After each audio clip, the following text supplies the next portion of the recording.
नमस्कार, सुप्रभात टीव्ही 9 मराठीमध्ये आपलं स्वागत. मी प्रज्ञा. पाहणार आहोत 100 महत्त्वाच्या बातम्या सुपरफास्ट स्वरूपात. अंतरवाली सराटीतून निघालेले जरांगेंचं शिष्टमंडळ मुंबईत दाखल. जरांगेंचं शिष्टमंडळ आझाद मैदानातल्या आंदोलन स्थळाची पाहणी करणार, तसंच मुंबई पोलिसांना देखील भेटणार. आमच्या गाड्या अडवल्यास फडणवीसांच्या मुंबई आणि नागपूरच्या घरासमोर जाऊन बसणार. जरांगे पाटलांचा फडणवीसांना इशारा. मनोज जरांगे पाटलांचा मुंबई आंदोलनाचा मार्ग निश्चित. 20 जानेवारीला सकाळी 9 वाजता अंतरवाली सराटीतून मुंबईकडे निघणार. बीड, अहमदनगर, पुणे, पनवेल मार्गे जरांगेंचा मोर्चा मुंबईत धडकणार. मुंबईतनं आरक्षण घेऊन येणार नाही तर माझं पार्थिव परत येणार. मुंबईमध्ये गोळ्या घातल्या तरी मागे हटणार नाही, जरांगेंचा निर्धार. मराठा आरक्षण देण्यासाठी सरकार कटिबद्ध. जरांगे पाटलांनी सामंजस्याची भूमिका घ्यावी, शंभूराज देसाईंचं वक्तव्य. उद्योगपती गौतम अदानी यांनी घेतली शरद पवारांची भेट. अदानी पवारांमध्ये अर्धा तास चर्चा. भेटीचं कारण अस्पष्ट. भेटीदरम्यान सुप्रिया सुळेही उपस्थित. पवारांच्या सिल्वर ओक या निवासस्थानी झाली भेट. लोकसभेच्या जागा वाटपासंदर्भात आज काँग्रेसची दिल्लीत बैठक. लोकसभेच्या किती जागा लढवाव्यात यावर चर्चा होणार. बैठकीसाठी पटोले, थोरात, अशोक चव्हाण, वडेट्टीवार उपस्थित राहणार. इंडिया आघाडीमध्ये सहभागी होण्यासाठी वंचित इच्छुक. समसमान जागा वाटपाचा विचार व्हावा. लोकसभेसाठी आंबेडकरांनी खरगे आणि ठाकरेंना पत्र लिहित सुचवला फॉर्म्युला. ठाकरे गटाचा 23 जागांवरती दावा, तर काँग्रेसनं काय करायचं? ठाकरे गटाच्या जागांच्या दाव्यावरती काँग्रेसच्या संजय निरुपम यांचा प्रश्न. ठाकरे गट 23 जागा लढणारच, राऊतांचा दावा. राज्यातील काँग्रेसचे नेते काय बोलतात याकडे दुर्लक्ष करा. जागा वाटपाबाबत दिल्लीतच चर्चा करणार. राऊतांकडनं भूमिका स्पष्ट. जागा वाटपाची चर्चा आपापसात व्हायला हवी. प्रसारमाध्यमांसमोर नको. जयंत पाटलांचा नेत्यांना सल्ला. मुख्यमंत्री एकनाथ शिंदेंचा 6 जानेवारीपासून महाराष्ट्र दौरा. लोकसभेच्या 45 पेक्षा जास्त जागा जिंकण्याचा महायुतीचा निर्धार. एकनाथ शिंदेंकडून लोकसभा निवडणुकीची तयारी सुरू.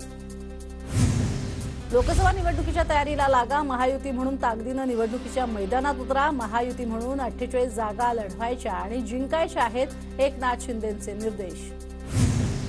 राज्यभरात 18 ते 22 जानेवारी दरम्यान राम प्रतिष्ठापना उत्सव साजरा केला जाणार. मुख्यमंत्री आणि उपमुख्यमंत्र्यांच्या बैठकीत निर्णय.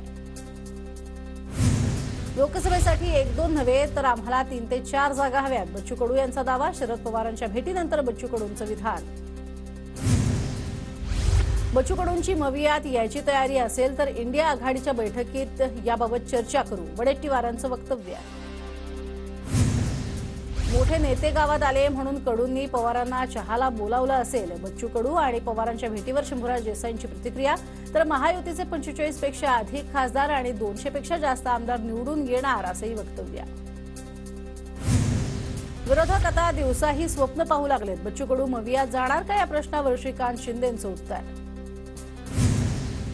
राज ठाकरे आणि प्रसाद पुरंदरे यांनी घेतली मुख्यमंत्री शिंदेंची भेट. पुरंदरे थिएटर अकादमीला 50 वर्ष पूर्ण झाल्याबद्दल पुण्यातल्या कार्यालयाला भेट देण्यासंदर्भात दिलं निमंत्रण. देशातल्या सर्व संस्थांवरती भाजपचा कब्जा. ईडी सीबीआयचा धाक दाखवून दबाव टाकण्याचा प्रयत्न. नागपुरातल्या सभेतनं राहुल गांधींचा हल्लाबोल. देशामध्ये आमचं सरकार आल्यावरती जातीनिहाय जनगणना करू, तरुणांना रोजगार देऊ, राहुल गांधींचा नागपुरातल्या सभेतनं आश्वासन. मोदी 15 लाख देतो म्हणाले, पण मोदी खोटं बोलले. नागपुरातल्या सभेतनं खरगेंचा मराठीतनं भाषण करत मोदींवरती हल्लाबोल. नागपुरात काँग्रेसची सूक्ष्म रॅली. राहुल गांधींना ऐकण्यासाठी कोणीही आलं नव्हतं. फडणवीसांची काँग्रेसच्या सभेवर टीका. राहुल गांधींच्या बॅनरवरती काळं फासल्याचा प्रकार भाजपशिवाय कोणी करणार नाही, वडेट्टीवारांचं भाजपवर टीकास्त्र. महाराष्ट्रात लोकसभेच्या 45 जागा महायुतीच्या निवडूनच येतील. राजू शेट्टी यांनी कितीही जागा लढवू द्या, तो त्यांचा प्रश्न. धैर्यशील माने यांचं वक्तव्य. महापुरुषांची बदनामी करणाऱ्यांवरती कडक कायद्याची मागणी. कायद्यासाठी उदयनराजेंनी घेतली गृहमंत्री अमित शहांची भेट. अमोल कोल्हेंच्या नेतृत्वातील शरद पवार गटाचा शेतकरी आक्रोश मोर्चा आज दौंड आणि बारामतीमध्ये दाखल होणार. शरद पवार गटाच्या आक्रोश यात्रेवेळी वृद्ध महिलेकडनं अमोल कोल्हेंचं कौतुक. ईश्वर तुझं भलं करो अशा शब्दात वृद्ध महिलेनं अमोल कोल्हेंना दिला आशीर्वाद. शेतकरी आक्रोश मोर्चा म्हणजे कोल्हेंचा अभिनय. अनिल पाटलांची कोल्हेंवरती टीका. तर मंत्री महोदय इतके असंवेदनशील कसे असू शकतात? लाचारी करण्यापेक्षा शेतकऱ्यांचे प्रश्न मांडणं महत्त्वाचं, कोल्हेंचा पलटवार. सुनील केदार यांची नागपूरच्या सेंट्रल जेलमध्ये रवानगी. जिल्हा बँक घोटाळ्यात केदार यांना 5 वर्षांची शिक्षा. सुनील केदार यांच्या जामिनावरती 30 डिसेंबरला निर्णय होणार. गुणरत्न सदावर्तेंना अजून एक धक्का. निकष न पाळल्यानं सदावर्तेंचा मेहुणा सौरभ पाटीलची एसटी बँक व्यवस्थापकीय पदावरून हकालपट्टी. पुणे सहकार आयुक्तांची कारवाई. मराठा आरक्षणाविषयी 40 दिवसाचा वेळ दिला तेव्हा सरकारनं स्पष्ट भूमिका मांडायला हवी होती. आमदार राजू पाटील यांची टीका. पंढरपुरात 6 जानेवारीला ओबीसी समाजाचा एल्गार मेळावा. छगन भुजबळ, प्रकाश शेंडगे, आमदार गोपीचंद पडळकर उपस्थित राहणार. लोकसभा निवडणुकीच्या पार्श्वभूमीवर पुण्यातल्या प्रमुख पदाधिकाऱ्यांसोबत पार्थ पवारांची बैठक. आयसीसी टॉवरमधल्या कार्यालयामध्ये पार पडली बैठक. पुण्यातल्या येरोडा कारागृहात कैद्याचा निर्घृण खून. कात्रीनं भोसकून 4 कैद्यांकडून एकाची हत्या. पूर्ववैमनस्यातनं हत्या केल्याची माहिती. पेट्रोल डिझेल 6 ते 7 रुपयांनी स्वस्त होणार. केंद्र सरकार पेट्रोल डिझेलच्या दरात कपात करण्याच्या विचारात. लोकसभेपूर्वी सामान्यांना मोठा दिलासा मिळणार. शेअर बाजारात 2023 मध्ये उत्तर प्रदेशातनं सर्वाधिक नवगुंतवणूकदारांची नोंद. राष्ट्रीय शेअर बाजाराकडनं आकडेवारी समोर. गुंतवणूकदारांच्या एकूण 1,49,00,000 संख्येसह महाराष्ट्राचं अव्वल स्थान कायम. महाराष्ट्र आयसिस प्रकरणामध्ये एनआयएकडनं 4,000 पानांचं आरोपपत्र दाखल. ठाणे आणि पुणे परिसरामध्ये छापा टाकून अटक केलेल्या 6 आरोपींविरोधात आरोपपत्र. राज्यात ऊसाच्या गाळप हंगामात गती घेतली असली तरी सुद्धा साखर उत्पादनाचा वेग कमी. ऊस दर आंदोलनामुळे कारखान्यांना फटका. उत्तर महाराष्ट्र ऊसतोड, मुकादम आणि वाहतूकदार संघटना विविध मागण्यांसाठी पालकमंत्री दादा भुसे यांच्या भेटीला. ऊस दरवाढीसह विविध मागण्यांचं निवेदन सादर. दररोज 1000 किलोमीटर रस्ते पाण्यानं धुण्याचे मुंबई महापालिकेचे उद्दिष्ट. वायू प्रदूषण रोखण्याचा आयुक्त इक्बाल सिंग चहल यांचा निर्धार. ते 31 डिसेंबरला मुंबईमध्ये 10 ठिकाणी महास्वच्छता अभियान राबवणार. मुंबई बँकेमध्ये खातं उघडण्यास शिक्षक संघटनांचा तीव्र विरोध. राष्ट्रीयकृत बँकेतच खातं असावं, शिक्षक संघटनांची मागणी. राज्य शासनाच्या मुंबई बँकेमध्ये खाती उघडण्याच्या आदेशानंतर शिक्षकांमध्ये नाराजी. मार्चच्या संपामुळे जेजे रुग्णालयातील डॉक्टर महेंद्र कुरा यांची अखेर बदली. निवासी डॉक्टरांनी 18 डिसेंबरपासून सामूहिक रजा आंदोलन पुकारलं होतं. शिवडी न्हावा सागरी सेतूचं 12 जानेवारीला पंतप्रधान नरेंद्र मोदी यांच्या हस्ते लोकार्पण. सूत्रांची माहिती. सागरी सेतूचं काम पूर्णत्वास आल्याची माहिती. मुंबई मेट्रोच्या संचलन आणि देखभालीसाठी 155 कोटींचा निधी. निधीमध्ये 150 कोटींची वाढ. देखभालीच्या आर्थिक अडचणी दूर होणार. मुंबईच्या बोरिवलीमध्ये खंडणी प्रकरणी शरद पवार गटाच्या नेत्याला अटक. मनीष दुबेला आज न्यायालयामध्ये हजर केलं जाणार. मध्य रेल्वेला 12,497 कोटींचा महसूल प्राप्त. एप्रिल ते नोव्हेंबर 2023 पर्यंतची आकडेवारी. मागच्या वर्षाच्या तुलनेत 15% वाढ. म्हाडाच्या इमारत दुरुस्ती पुनर्रचना मंडळाच्या संक्रमण शिबिरात राहणाऱ्या 265 भाडेकरूंचं स्वप्न पूर्ण. बृहत सूचीवरील घरांसाठीची पहिली संगणकीय सोडत अखेर जाहीर. डोंबिवली रेल्वे स्थानकातील फलाट क्रमांक 3 आणि 4 वरील जिना रविवारपासून बंद राहणार. देखभाल दुरुस्तीच्या कामामुळे जिना 40 दिवसांसाठी बंद. पुणे ते दिल्ली विमानसेवेला दिल्लीतील दाट धुक्याचा फटका. धुक्यामुळे पुणे ते दिल्ली 4 विमानं रद्द. पुण्याहून सुटणारी एकूण 9 उड्डाणं रद्द झाल्यानं प्रवाशांचे हाल. पुणे जिल्ह्यात उभार नाव नोंदणीचे 28,000 तर समान छायाचित्रांचे 1,42,349 मतदार. त्यांना निवडणूक आयोगाकडून नमुना अ नोटीस. पुण्याच्या मुळशी तहसील कार्यालयामध्ये खोटी कागदपत्र दाखवून मतदार नोंदणी करणाऱ्या 5 जणांवरती गुन्हा दाखल. रहिवासी पुराव्यामध्ये तफावत आढळल्यानं पौंड पोलिसांकडून कारवाई. जालन्याहून मुंबईसाठी सुरू होणाऱ्या वंदे भारत एक्सप्रेसची मनमाड ते जालना रेल्वे मार्गावरती ट्रायल रन. उद्यापासून जालना ते मुंबई वंदे भारत ट्रेन सेवेमध्ये दाखल होणार. नववर्षाच्या स्वागताला नागपुरात पहाटे 5 पर्यंत बिअर बार आणि क्लबला परवानगी. तर वाईन शॉप आणि बिअर शॉपीला मध्यरात्री 1 पर्यंत परवानगी. नाशिकमध्ये मनमाडच्या खादगावमध्ये इंधन वाहिनीजवळ मॉकड्रिल थरारक प्रात्यक्षिक दाखवत आगीवरती नियंत्रण. गोंदियातल्या साखरपुड्यासाठी जाणाऱ्या प्रवासी वाहनाच्या अपघातातील 2 जखमी महिलांचा मृत्यू. मृतांची संख्या 5 वर. वाहन चालकावरती गुन्हा दाखल. पुढचा तपास सुरू.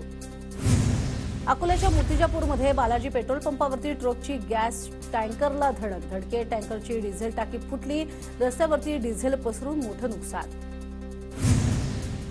नांदेडच्या हिमायतनगरमध्ये पोलीस पाटील पदाच्या आरक्षणाची सोडत जाहीर, चिठ्ठ्यांद्वारे पोलीस पाटील पदाची सोडत.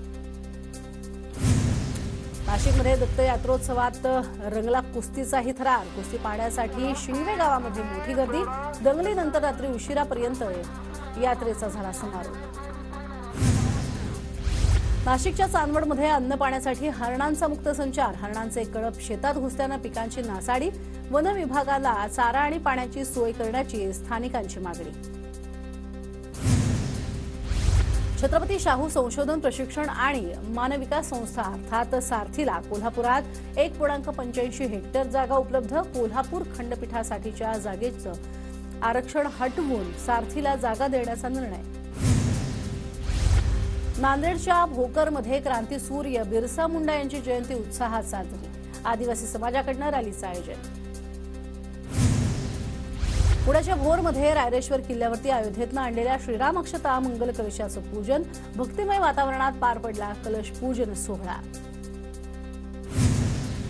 गोंदिया जिल्ह्यामध्ये 3 लाख हायटेक प्रीपेड मीटर बसवणार, पैसे भरल्यानंतर तात्काळ वीज पुरवठ्याची सोय, वीज चोरीवरती आळा घालण्यासाठी महावितरणची उपाययोजना. उल्हासनगरच्या 3 डान्स बारवरती पोलीस आणि महापालिकेची संयुक्त कारवाई, 3 वादग्रस्त बार सील, पालिका आयुक्त अजित शेख यांच्या आदेशानंतर कारवाई. गोंदियामध्ये यंदा रब्बीसाठी शेतकऱ्यांना धापेवाडा सिंचन प्रकल्पाचं पाणी, तर बोदरकसा चोरखमारा या जलाशयामध्ये पाणी सोडण्याकरता पंपाची चाचणी. 76 गावातील 29,500 हेक्टर जमीन सिंचनाखाली येणार. अधिवेशनामध्ये गोंदिया जिल्ह्यातील धानाला प्रति हेक्टर 20,000 रुपये बोनसची घोषणा.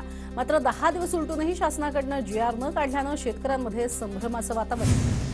गोंदियात न्यायालयानं समन्स बजावूनही हजर न झाल्यानं गुन्हा दाखल. सालेकसा पोलिसांची धडक कारवाई, 4 जणांविरोधात गुन्हा दाखल. अमरावतीमधल्या राष्ट्रसंत श्री तुकडोजी महाराजांच्या समाधीस्थळाला राज्य सरकारकडून अ वर्ग तीर्थक्षेत्राचा दर्जा, ग्रामविकास विभागाकडून परिपत्रक जाहीर. धाराशिव जिल्ह्यामध्ये JN1 कोरोनाचा शिरकाव, तुळजापूर इथे सापडला कोरोनाचा रुग्ण, जिल्हाधिकारी डॉक्टर सचिन ओंबासे यांची माहिती. परभणीच्या सोनपेठेत शाळेत सतत गैरहजर राहणाऱ्या शिक्षकांविरोधात पालक आक्रमक, दांडी बहादर शिक्षकांची थेट शिक्षणाधिकाऱ्यांकडे तक्रार. भंडाऱ्यातल्या पवनीमध्ये गुडेगाव रेती घाटातनं रेतीची अवैध वाहतूक करणाऱ्यांवरती पोलिसांची कारवाई, एकूण 2,47 लाखांचा मुद्देमाल जप्त. सांगलीच्या विष्णुदास भावे नाट्यगृहात 100व्या नाट्य संमेलन मुहूर्त मेळ निमित्त संगीत नाटक वरदमाला सादर, रसिकांची मोठ्या संख्येने उपस्थिती.